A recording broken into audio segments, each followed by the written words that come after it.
Hello everyone, welcome to Akanksha reasoning classes. Friends, reasoning एक बहुत interesting subject है और लगभग सभी कॉम्पिटिटिव एग्जाम्स में इससे रिलेटेड क्वेश्चंस पूछे जाते हैं। क्वेश्चंस को डिस्कस करने से पहले इसके सिलेबस को समझ लेना ज़रूरी है ताकि हमें इजीनेस रहे। तो चलिए शुरू करते हैं। फ्रेंड्स, रीजनिंग को बेसिकली दो पार्ट्स में डिवाइड किया जाता है, पहला वर्बल और दूसरा नॉन वर्बल। इससे आगे वर्बल रीजनिंग को तीन पार्ट्स में डिवाइड किया जाता है, पहला जनरल मेंटल एबिलिटी, दूसरा लॉजिकल रीजनिंग और तीसरा analytical reasoning. Basically general mental ability में हमें बेसिक क्वेश्चंस मिलते हैं जिन्हें हमें सॉल्व करना होता है और ये पेन बेस्ड होते हैं। इट मीन्स काफ़ी बेसिक क्वेश्चंस जिसे आप पेन के यूज से सॉल्व कर सकते हैं, वो क्वेश्चंस जनरल मेंटल एबिलिटी में आते हैं। इसी तरह से लॉजिकल रीजनिंग में हमें अपने दिमाग का, अपने माइंड का यूज़ करना होता है। यहाँ पर पेन वर्क कम होता है, जबकि एनालिटिकल रीजनिंग कॉम्बिनेशन होता है general mental ability and logical reasoning का। इट मीन्स ये पेन प्लस माइंड दोनों होता है। इन सब पार्ट्स में बहुत सारे टॉपिक्स आते हैं। चलिए देखते हैं वो टॉपिक्स कौन कौन से हैं। सबसे पहले देखते हैं जनरल मेंटल एबिलिटी में कौन कौन से टॉपिक्स आते हैं। तो सबसे पहला टॉपिक है कोडिंग एंड डीकोडिंग का। कोडिंग और डीकोडिंग में आपको इस टाइप के क्वेश्चन मिलेंगे, जैसे नोबल को अगर हम QIEQO लिखें तो बेस्ट को कैसे लिखेंगे। इसी तरह से एनालॉजी में हम रिलेशनशिप को पढ़ते हैं, जैसे थर्मामीटर का रिलेशन अगर डिग्री से है तो क्लॉक का रिलेशन किससे होगा। नेक्स्ट है थर्ड पार्ट हमारा क्लासिफिकेशन। यहाँ पे आपको 4-5 वर्ड्स दे दिए जाते हैं जिनमें से एक बाकी से डिफरेंट होता है, हमें उस डिफरेंट वन को पुट आउट करना होता है। फोर्थ है हमारा अल्फ़ाबेट टेस्ट। यहाँ पे इंग्लिश अल्फ़ाबेट से रिलेटेड क्वेश्चंस पूछे जाते हैं। फिफ्थ है डायरेक्शन टेस्ट। ये नाम से ही क्लियर है, डायरेक्शन टेस्ट यानी कि दिशा के बारे में, नॉर्थ साउथ ईस्ट वेस्ट के बारे में क्वेश्चंस होते हैं। सिक्स्थ है ब्लड रिलेशन। ये भी अपने नाम से क्लियर है, यहाँ पे हम रिलेशनशिप की बात करते हैं। नेक्स्ट टॉपिक है रैंकिंग ऑर्डर।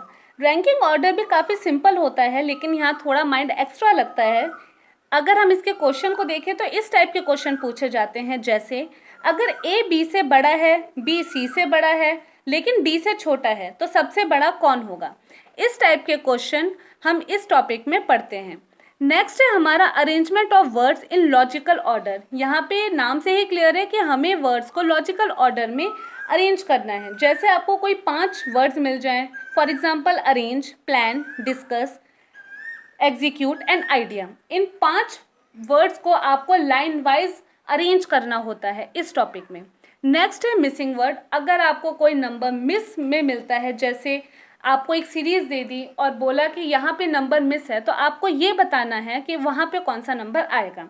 इसी तरह से क्यूब एंड क्यूबॉइड और डाइस के क्वेश्चन यानी कि पासे के क्वेश्चन हमसे पूछे जाते हैं जनरल मेंटल एबिलिटी में। इसी के साथ साथ क्लॉक, कैलेंडर और अर्थमेटिक रीजनिंग भी इसी के टॉपिक हैं। क्लॉक और कैलेंडर अपने नाम से ही क्लियर हैं कि इसमें किस टाइप के क्वेश्चंस होंगे, जबकि अर्थमेटिक रीजनिंग में मैथ से रिलेटेड क्वेश्चन पूछे जाते हैं। चलिए आगे बढ़ते हैं और देखते हैं कि लॉजिकल रीजनिंग के टॉपिक्स कौन कौन से हैं।